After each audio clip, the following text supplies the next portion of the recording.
ప్రతి ఒక్కరు కూడా ఆ భగవంతుని అనుగ్రహం లభించాలని ఎన్నో పూజలు వ్రతాలు నోములు చేస్తూ ఉంటారు.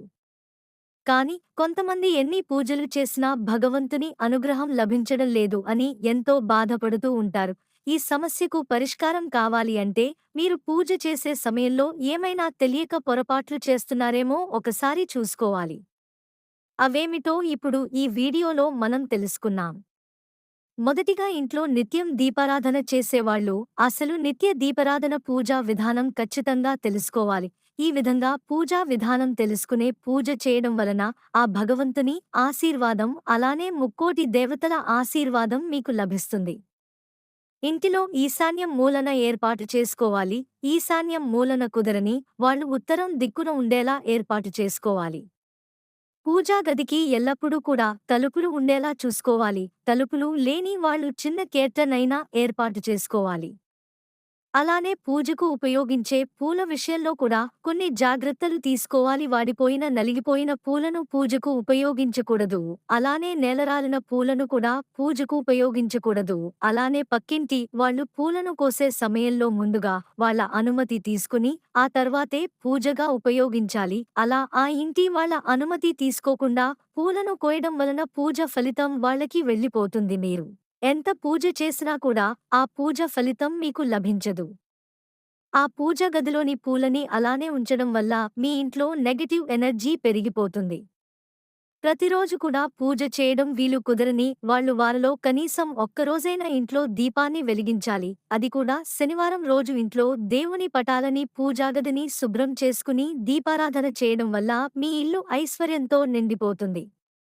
పూజ చేసే సమయంలో ముందుగా పూజ మందిరంలో ఆ లక్ష్మీదేవికి ఎంతో ఇష్టమైనటువంటి అష్టదళ పద్మ ముగ్గు వేయాలి.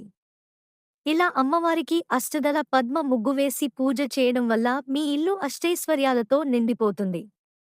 పూజ చేసే సమయంలో ముందుగా ప్రమిదలు నూనెను పోసే ఆ తర్వాత ఒత్తులు వేయాలి. దీపాన్ని నేరుగా వెలిగించకూడదు. ముందుగా ఏకహారతిని వెలిగించి దాని ద్వారా దీపాన్ని వెలిగించాలి. ప్రమిద ఎప్పుడు కింద పెట్టకూడదు. ప్రమిద కింద ఒక ప్లేట్ గానే లేదా తమలపాకును కాని ఉంచాలి. అలాగే దీపంకు గంధం కుంకుమ బొట్లు పూలను సమర్పించాలి. మీరు పూజ చేసే సమయంలో ఎవరితో మాట్లాడటం లేకపోతే అనుచిత వ్యాఖ్యలు చేయడం అటువంటి పనులు చేయకూడదు. ఇలా చేయడం వల్ల మీరు పూజ చేసినా కూడా ఎటువంటి ఫలితం ఉండదు.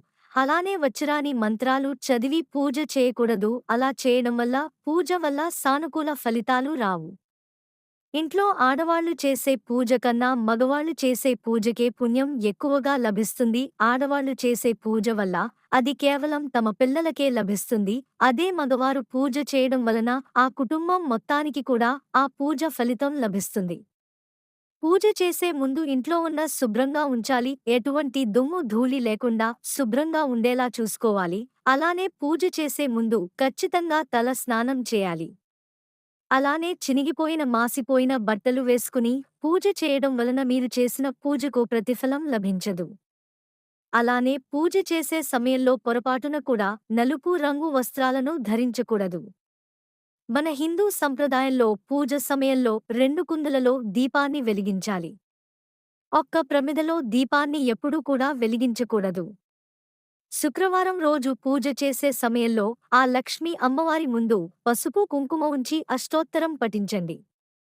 ఆ పూజ పూర్తయిన తర్వాత కుంకుమను మీ మంగళసూత్రానికి మీ నుదుటిపై పెట్టుకోండి.